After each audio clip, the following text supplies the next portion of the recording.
Exam ಬಂತ tension. But smart people smart ಆಗಿ ಈ 5 ಸ್ಟೆಪ್ಸ್ ನ ಫಾಲೋ ಮಾಡಿದ್ರೆ ಸಾಕು, ಯಾವುದೇ ಎಕ್ಸಾಮ್ ಇರಲಿ ಪಾಸ್ ಆಗಿ ಆಗ್ತೀರಾ. ನಮಸ್ತೆ ಎಲ್ರಿಗೂ, welcome to gateway to experience channel. 5 simple and powerful steps follow ಮಾಡಿದ್ರೆ ಸಾಕು, AIB ಈಸಿಯಾಗಿ ಪಾಸ್ ಮಾಡೇ ಮಾಡ್ತೀರಾ. ನೀವೇ ನೋಡಿ ಹೇಗೆ.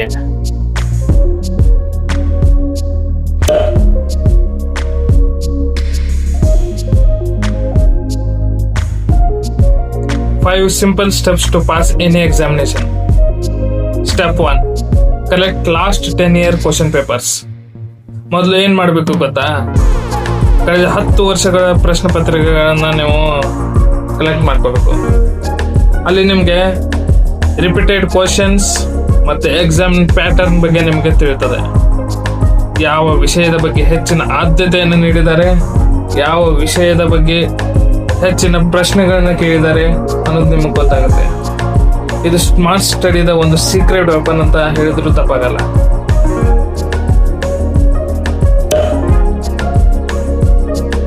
Coming to step 2. Collect all barracks as prescribed in the syllabus.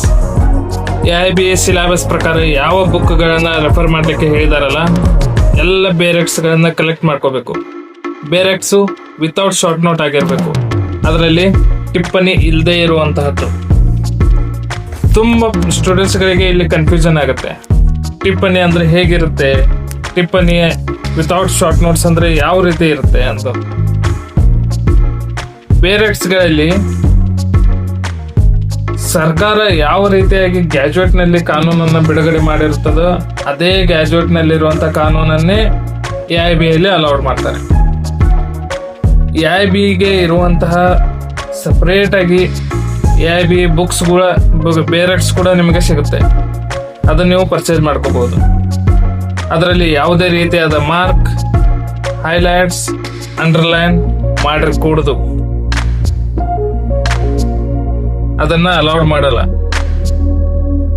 ಬೇರೆಕ್ಸ್ must included with index. ಇದು ಬಹಳ ಇಂಪಾರ್ಟೆಂಟ್ ಪಾಯಿಂಟ್ಸ್, ನೆನ್ಪಿಟ್ಕೋಬೇಕು ಎಲ್ರು. ಇಂಡೆಕ್ಸ್ ಇರಲೇಬೇಕು. ಯಾವುದೇ ಎಕ್ಸಾಮ್ ಇರಲಿ, ನೀವು ಇಂಡೆಕ್ಸ್ ಅನ್ನ ಮೊದಲು ಓದ್ಕೊಂಡಿರ್ಬೇಕು. ಈಗ AIB ಎಕ್ಸಾಮ್ ಅಲ್ಲಿ ನೀವು ಓದ್ಬೇಕಾದ್ರೆ, ಪ್ರಶ್ನೆಯನ್ನ ಓದ್ಬೇಕಾದ್ರೆ ಯಾವ ವಿಷಯದ ಬಗ್ಗೆ ಇದು ಪ್ರಶ್ನೆ ಕೇಳಿದ್ದಾರೆ ಅನ್ನೋದು ಗೊತ್ತಾಗುತ್ತೆ.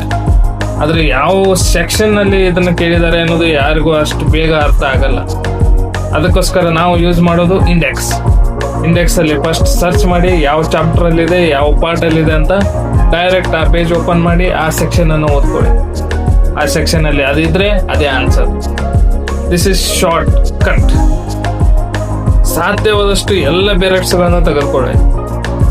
ಯಾಕಂದ್ರೆ ಈ AIB ಸೆಟ್ ಅಲ್ಲಿ ಪರ್ಚೇಸ್ ಮಾಡ್ಕೊಂಡ್ರೆ ನೀವು 21 ಬೇರೆಕ್ಸ್ಗಳು ಸಿಗ್ತವೆ ನಿಮಗೆ. ಆದ್ರೆ ಈ 21 ಬೇರೆಕ್ಸ್ ಅಲ್ಲಿ ಸುಮಾರು 4-5 ಬೇರೆಕ್ಸ್ ನಿಮಗೆ ಇರಲ್ಲ. ಫಾರ್ ಎಕ್ಸಾಂಪಲ್ ಟ್ಯಾಕ್ಸೇಷನ್ ಬೇರೆಕ್ಸ್ ಸಿಗಲ್ಲ ನಿಮಗೆ, ಅದನ್ನ ಸಪರೇಟ್ ಆಗಿ ಪರ್ಚೇಸ್ ಮಾಡ್ಕೋಬೇಕಾಗುತ್ತೆ. ಹಾಗೂ 3 ಹೊಸ ಕಾನೂನುಗಳ ಬೇರೆಕ್ಸ್ಗಳನ್ನ ನೀವು ಸಪರೇಟ್ ಆಗಿ ಪರ್ಚೇಸ್ ಮಾಡ್ಕೋಬೇಕಾಗುತ್ತೆ. ಇದಕ್ಕೆ ಸಿಂಪಲ್ ಸ್ಟೆಪ್ ಅಂದ್ರೆ, ಸಿಲೆಬಸ್ ಅಲ್ಲಿ ಯಾವ ವಿಷಯದ ಬಗ್ಗೆ, ಯಾವ ಕಾನೂನಿನ ಬಗ್ಗೆ ಹೆಚ್ಚಿನ ಅಂಕಗಳನ್ನ ಕೇಳಿದ್ದಾರೆ, ಹೆಚ್ಚಿನ ಪ್ರಶ್ನೆಗಳನ್ನ ಕೇಳ್ತಾರೆ ಅಂತ ನಿಮ್ಗೆ ಅನಿಸುತ್ತೋ ಆ ಸಿಲೆಬಸ್ ಅಲ್ಲಿ ಎಲ್ಲ ಕೊಟ್ಟಿರ್ತಾರೆ. ಆ ಸಿಲೆಬಸ್ ಅನ್ನ ನೋಡ್ಕೊಂಡು ಆ ಬೇರೆಕ್ಸ್ಗಳನ್ನ ಓದಿದ್ರೆ ಸಾಕು.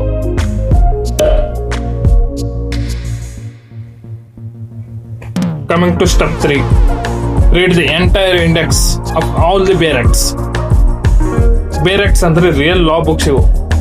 ಒಬ್ಬ ಅಡ್ವೊಕೇಟ್ಗೆ ಆಯುಧ ತರ, ಹೇಗೆ ಮನೆ ಕಟ್ಟುವವನಿಗೆ ಆಯುಧ ಬೇಕು, ಅದೇ ತರ ಬೇರೆಕ್ಸ್ ಕೂಡ ಅಡ್ವೊಕೇಟ್ಗೆ ಬೇಕು. ಯಾವ ಕೇಸ್ ಆದ್ರೂ ಗೆಲ್ಬೇಕಾದ್ರೆ ಬೇರೆಕ್ಟ್ ಅರ್ಥ ಮಾಡ್ಕೊಂಡ್ರೆ ಸಾಕು, ಅರ್ಧ ಯುದ್ಧ ಗೆದ್ದಂತೆ. ಅದಕ್ಕೋಸ್ಕರ ಬೇರೆಕ್ಟ್ನ ಪೀಠಿಕೆನ ಓದ್ಲೇಬೇಕು. ಸಾಧ್ಯವಾದಷ್ಟು ರಿಪೀಟೆಡ್ ಆಗಿ ಓದಿ. ಯಾವ ವಿಷಯದ ಬಗ್ಗೆ ಯಾವ ಪ್ರಶ್ನೆ ಕೇಳ್ತಾರೆ ಅನ್ನೋದನ್ನ ಡೈರೆಕ್ಟ್ ಆಗಿ ನಾವು ಪೀಠಿಕೆ ಅಥವಾ ಇಂಡೆಕ್ಸ್ ನಲ್ಲಿ ನೋಡಬಹುದು. ಇದು ತುಂಬ ಹೆಲ್ಪ್ ಆಗುತ್ತೆ ಪರೀಕ್ಷೆಯಲ್ಲಿ. ಒಂದು ಒಳ್ಳೆ ಹ್ಯಾಬಿಟ್ ಅಂತಂದರೆ ಡೈರೆಕ್ಟ್ ಸೆಕ್ಷನನ್ನು ನೇರವಾಗಿ ಓದಬಾರ್ದು. ಮೊದಲು ಇಂಡೆಕ್ಸ್ ಓದಿ, ಇಂಡೆಕ್ಸ್ನಲ್ಲಿ ಡೆಫಿನೇಷನ್ಸ್ ಎಲ್ಲಿದೆ, ಪ್ರೊಸೀಜರ್ ಎಲ್ಲಿದೆ, ಪನಿಷ್ಮೆಂಟ್ಸ್ ಎಲ್ಲಿದೆ, ಫ್ಲೋ ಆಗಿ ಗೊತ್ತಾಗುತ್ತೆ. ಮತ್ತು ಯಾವ ಟಾಪಿಕ್ ಯಾವ ಬೇರೆಕ್ಸಲ್ಲಿ ಯಾವ ಪಾರ್ಟಲ್ಲಿ ಕೊಟ್ಟಿದ್ದಾರೆ ಅನ್ನೋದನ್ನು ನೀವು ತಿಳ್ಕೊಬೋದು. Step 4, read entire bare acts once for the reference. ಸಾಧ್ಯವಾದರೆ ಪೂರ್ತಿ ಬೇರೆಕ್ಸನ್ನು ಒಮ್ಮೆ ಓದ್ಕೋಬೇಕು. ಹೌದು ಸರ್, ಪೂರ್ತಿ ಓದ್ಕೋಬೇಕು. ಇದು ನಿಮಗೆ ಟೈಮ್ ಇದ್ದರೆ ಓದ್ಕೊಳ್ಳೇಬೇಕು. ಯಾಕಂತಂದರೆ ಯಾವ ವಿಷಯವನ್ನು ಯಾವ ಬೇರೆಕ್ಸ್ನಲ್ಲಿ ನಮಗೆ ಯಾವ ಕ್ವಶನ್ ಬಗ್ಗೆ ಕೇಳಿದ್ದಾರೆ ಅನ್ನೋದನ್ನು ಗೊತ್ತಾಗುತ್ತೆ. ಡೈರೆಕ್ಟ್ ನಾವು ಪರೀಕ್ಷೆಗೆ ಹೋದರೆ ಯಾವ ಪ್ರಶ್ನೆ ಯಾವ ಬೇರೆಕ್ಸ್ಗೆ ರಿಲೇಟೆಡು, ಫ್ಯಾಮಿಲಿ ಲಾನ, CRPCನ, CPCನ ಅನ್ನೋದೇ ಗೊತ್ತಾಗಲ್ಲ. ಅದಕ್ಕೋಸ್ಕರ ಒಮ್ಮೆ ಆದರೂ ಪೂರ್ತಿ ಬೇರೆಕ್ಸನ್ನು ನೀವು ಓದ್ಕೊಂಡ್ರೆ ಒಳ್ಳೆಯದು.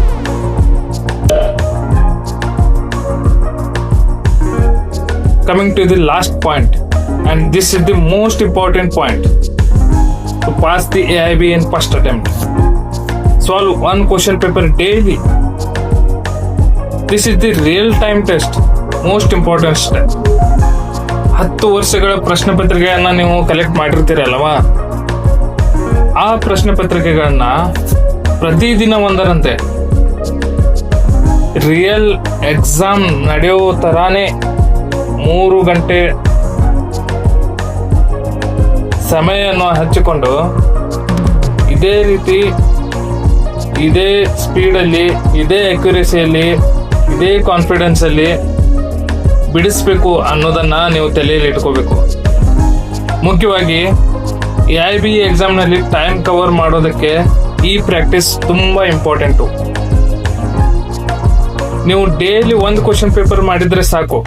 10 ಕ್ವಶನ್ ಪೇಪರ್ ಇದೆ, 10 ದಿನದಲ್ಲಿ ಯು ಆರ್ ಪರ್ಫೆಕ್ಟ್.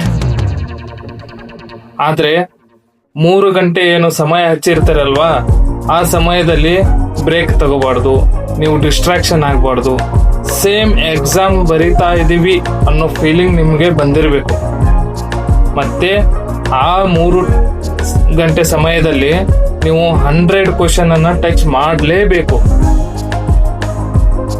ಹೀಗೆ ಮಾಡಿದರೆ ಮಾತ್ರ ನಿಮಗೆ ಕಾನ್ಫಿಡೆನ್ಸ್ ಬರುತ್ತೆ, ಟೈಮ್ ಮ್ಯಾನೇಜ್ಮೆಂಟ್ ಸಿಗುತ್ತೆ. ಇದೇ ರೀತಿ ಮಾಡ್ತಾ 10 ದಿನ ಪ್ರಾಕ್ಟೀಸ್ ಮಾಡಿದರೆ ಸಾಕು, 100% ನೀವು AIB ಫಸ್ಟ್ ಅಟೆಂಪ್ಟಲ್ಲಿ ಪಾಸ್ ಆಗೇ ಆಗ್ತೀರಾ. There is no doubt.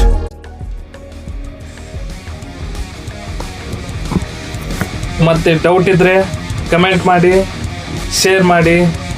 ಮತ್ತು ಮುಂದಿನ ವಿಷಯದ ಬಗ್ಗೆ, ಯಾವ ವಿಷಯದ ಬಗ್ಗೆ ನಿಮಗೆ ಎಕ್ಸ್ಪ್ಲನೇಷನ್ ಬೇಕು ಅಥವಾ ಯಾವ ವಿಷಯದ ಬಗ್ಗೆ ನಿಮಗೆ ವಿಡಿಯೋ ಮಾಡಬೇಕು ಕೇಳಬೇಕು ಅಂತ ಅನಿಸಿದರೆ ಕಮೆಂಟ್ ಮಾಡಿ ತಿಳಿಸಿ. Thank you. All the best.